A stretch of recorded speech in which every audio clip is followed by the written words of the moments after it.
আরো লাগিয়ে দিই।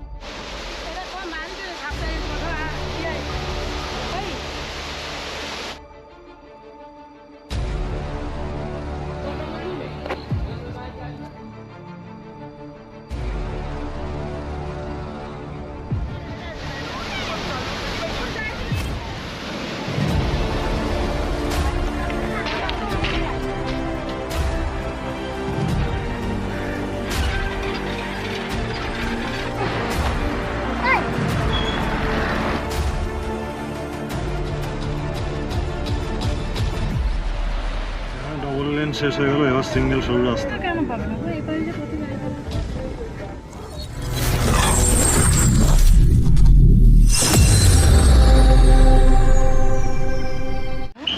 আমরা এখন যাচ্ছি দারিংবাড়ির উদ্দেশ্যে। কিছু দেখতে দেখতে যাব। প্রথমে যাব আমরা মা তারাতারিণী মন্দির, এখান থেকে 35 কিলোমিটার দূরে রয়েছে। আমরা গোপালপুরের ট্যুর শেষ করে আজকে দারিংবাড়ির উদ্দেশ্যে বেরোলাম। ওখানে দেখলাম 6.5 কিলোমিটার আছে।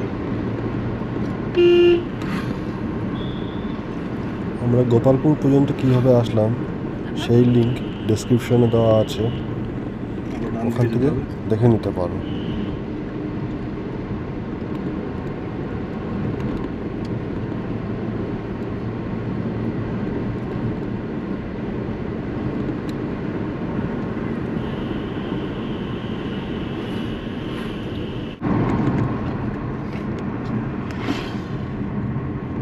ডান দিকে একটা মন্দির দেখা যাচ্ছে, বাঁ দিকে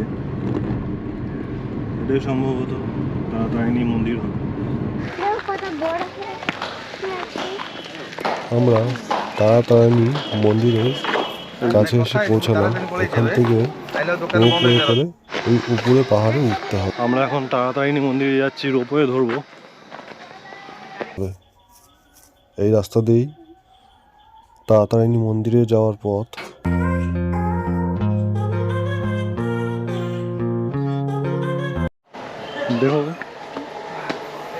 দেখে নিন এখানকার টিকিট ফেয়ার।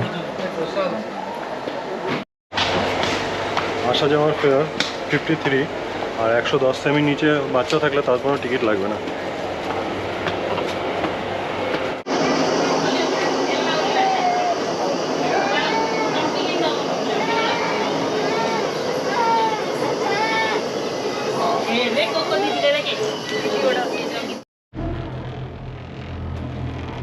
আমরা রোপওয়েতে উঠে পড়লাম। একটা রোপওয়েতে 4 জন বসতে পারে, আর রোপওয়েটা খুব খাড়াখাড়িভাবে উপরের দিকে উঠছে, ওর জন্য গতিও খুব কম।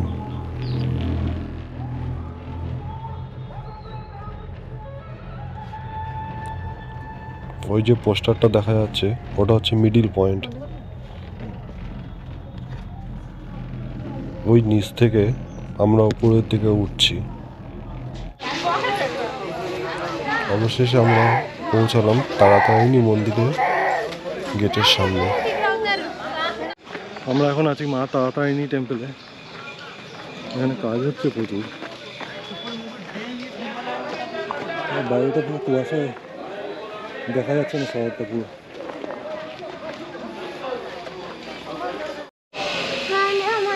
এই মন্দিরের গায়ের মধ্যে কি আছে দেবী 51 ফিটের মধ্যে, এটা একটা পীঠ, শক্তিপীঠ বলা হয় একে।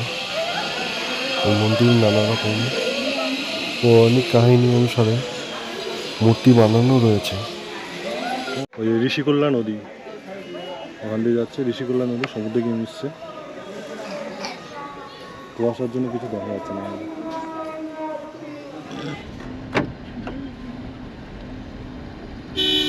আমরা তারাতারিণী মন্দির দেখার পর এখন বেরোলাম দারিংবাড়ির উদ্দেশ্যে। মা তারাতারিণী মন্দির থেকে এবার আমরা 130 কিলোমিটার দূরে যাব দারিংবাড়ি মৃদুমন্দা ওয়াটারফল।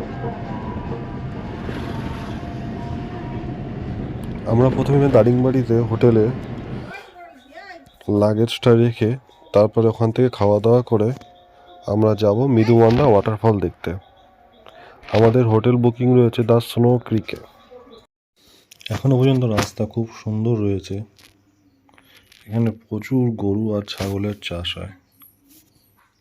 একটু পরপরই খালি দেখা যাচ্ছে রাস্তা দিয়ে গরু আর ছাগল ভর্তি। এখানে একটা টোল ট্যাক্স বানাচ্ছে, এখনো কমপ্লিট হয়ে ওঠেনি।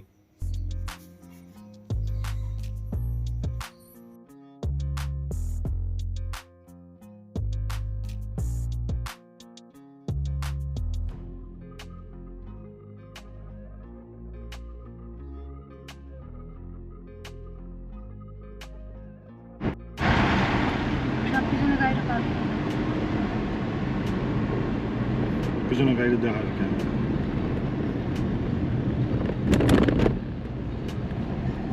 হাতি যায় না। সামনে সাইনবোর্ডে রয়েছে হাতি পার হবার জায়গা। দেখ সামনে কত জঙ্গল দেখেছিস? ডবল লেন শেষ হয়ে আসলো, এবার সিঙ্গেল লেন থেকে চলতে হবে। এই সরু রাস্তায় দারিংবাড়ি পাহাড় পর্যন্ত নিয়ে যাবে। এই ছোট ভেহিকেলগুলো তাও ওভারটেক করে যাওয়া যায়। যদি বড় গাড়ি চলে আসে তাহলে খুব সমস্যায় পড়তে হবে।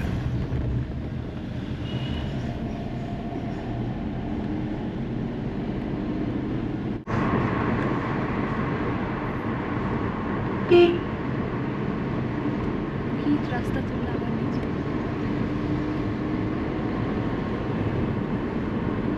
দেখলাম যে রাস্তাটা চওড়া ছিল, অনেক পরে রাস্তাটা সরু হয়েছিল।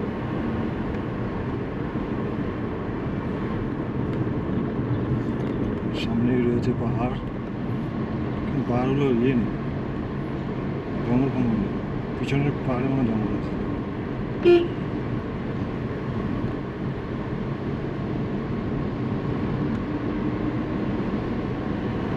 রাস্তাগুলো এতটাই সুন্দর আর চারিদিকে জঙ্গল এতটা সুন্দর লাগছে যে কোনটা রেকর্ডিং করবো আর কোনটা করবো না সেটাই বুঝতে পারলাম না। এখান থেকে ক্লাইম্ব শুরু হলো। আমি ফার্স্ট টাইম হিল ডাইভ করছি, কিন্তু দু একটা ক্লাইম্ব ওঠার পরে সেরকম কিছু আর মনে হচ্ছে না।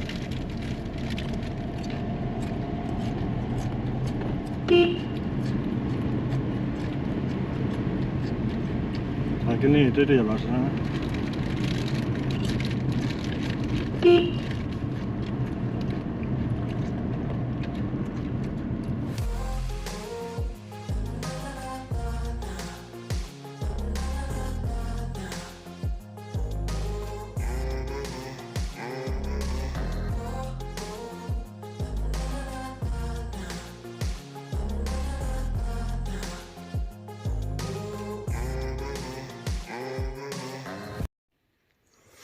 এখনো প্রায় 20-25 কিলোমিটার বাকি আছে দারিংবাড়ি পৌঁছতে। দেখতে থাকুন এই পাহাড়ি রাস্তা, পরে গিয়ে আবার কথা বলছি।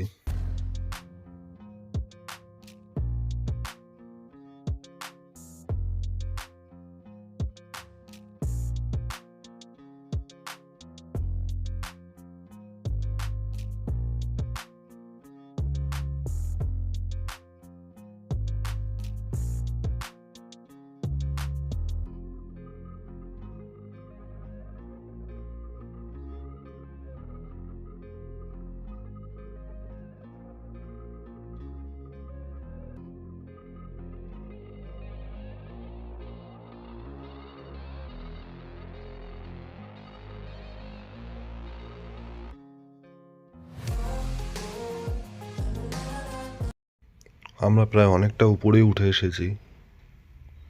সমুদ্রপৃষ্ঠ থেকে দারিংবাড়ির উচ্চতা 3000 ফুট, 3 থেকে 3500 ফুট। আর একটা হেয়ারপিন ব্যান্ড।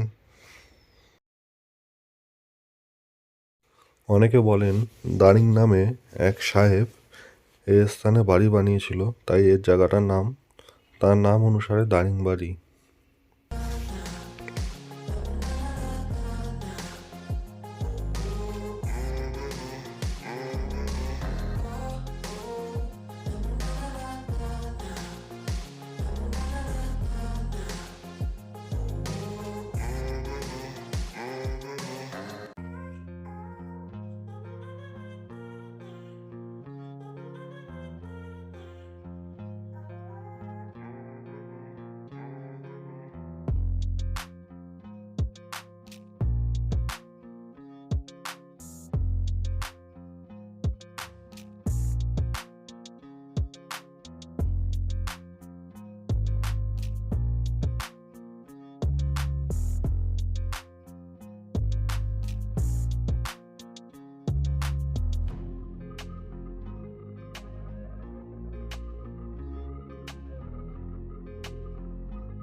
দারিংবাড়ির এই হিলে ওঠার রাস্তাটা আমি পুরোটাই দিয়ে দিলাম, যারা নতুন আসবে তাদের দেখতে সুবিধা হবে।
আমরা এখন রয়েছি দারিংবাড়ি মার্কেটে।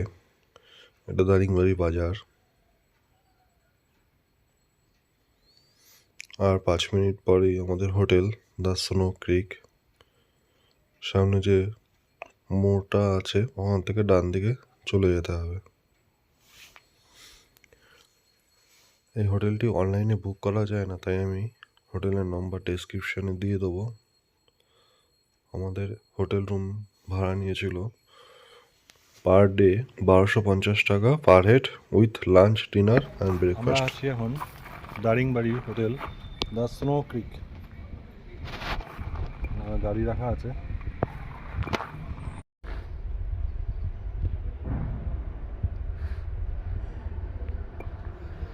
হোটেলটা একবার দেখুন। বাঁদিকে রয়েছে রিসেপশন আর সামনেই ডাইনিং রুম। এখানে একসঙ্গে অনেক বসে খেতে পারবে। এটা আমি বেরোনোর সময় ভিডিওটা করেছি হোটেলের, তাই একটু অপরিষ্কার রয়েছে। এন্ট্রান্সের সময় যথেষ্টই গোছানো এবং পরিষ্কার ছিল হোটেলটি, কিন্তু টায়ার্ড থাকার জন্য ছবিটা তুলতে পারিনি। আমরা এখন লাঞ্চ করছি। চিকেন কষা, ডিম, তরকারি, স্যালাড। দারিংবাড়ি হোটেল থেকে আমরা যাব মৃদুবন্ধ ওয়াটারফল দেখতে।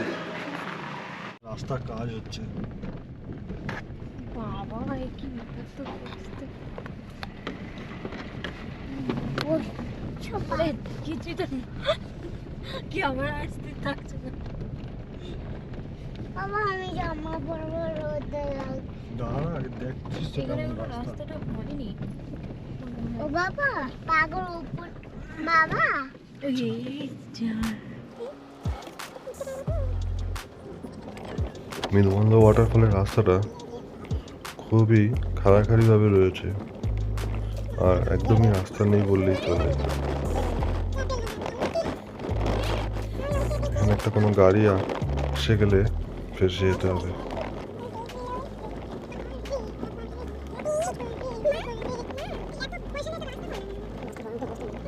এখানে ঢোকার জন্য আমাদের নিল 50 টাকা পার হেড পার্কিং চার্জ গাড়ির জন্য। এই সামনে দেখা যাচ্ছে দুটো গাড়ি আসছে, এখান থেকে সাইড দিতে হবে।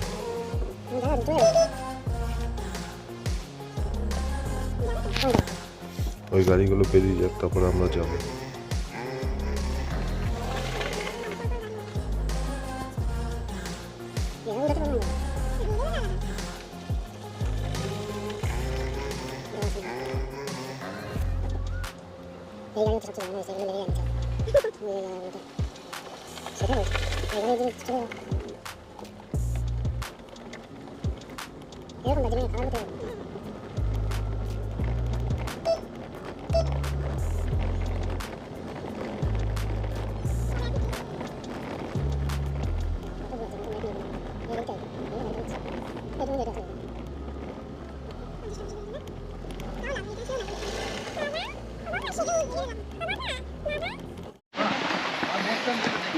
আমরা যাচ্ছি এখন মৃদুবন্ধ ওয়াটারফল দেখতে।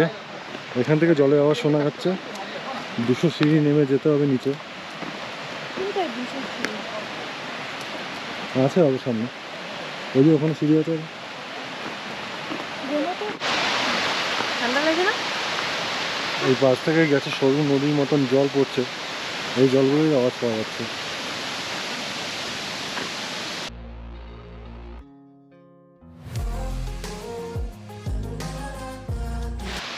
আদা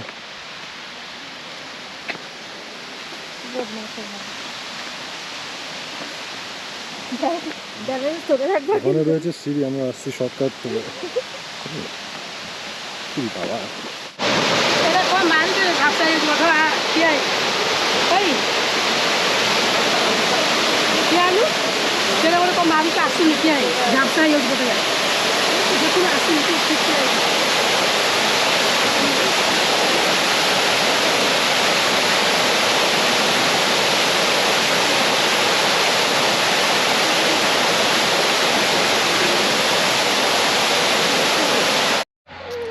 মিনুবন্ধা ওয়াটারফল দেখে আমরা আসলাম কফি প্ল্যান্টেশন, কফি বাগান। এখানে আরো নানা রকমের গাছ রয়েছে, ওই যে কফির চারাগুলো হয়ে রয়েছে, কফি ফল এগুলো। কফি বাগানে ঢুকতে পার হেড 10 টাকা করে, বাচ্চাদের কোনো টিকিট নেয় না। এখানে নানা রকমের খালি গাছ আর গাছই রয়েছে, আর তেমন কিছু দেখবার নেই এখানে।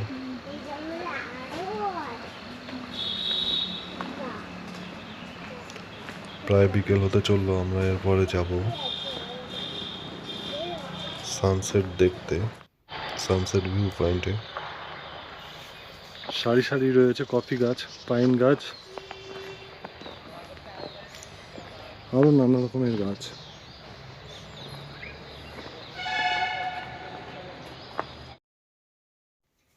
আমরা এখন আসলাম সানসেট ভিউ পয়েন্ট, কিন্তু সানসেট হয়ে গিয়েছে। এখান থেকে পাহাড়ের ভিউটা খুব সুন্দর। এখানেও কার পার্কিং ফিস নিল 30। এরপর এখান থেকে আমরা যাব হোটেলে। আজকে আর কোথাও যাওয়ার নেই, আজকের মতো জার্নি এখানেই শেষ। আগামীকাল আমরা এখান থেকে সাইট সিন দেখতে বেরোবো। যারা এতক্ষণ পর্যন্ত ভিডিওটি দেখেছেন তারা অবশ্যই লাইক করবেন, আর যদি চ্যানেলে নতুন থাকুন তবে সাবস্ক্রাইব করে দেবেন। আগামীকাল আমরা দারিংবাড়ির সাইট সিনগুলো দেখতে বেরোবো।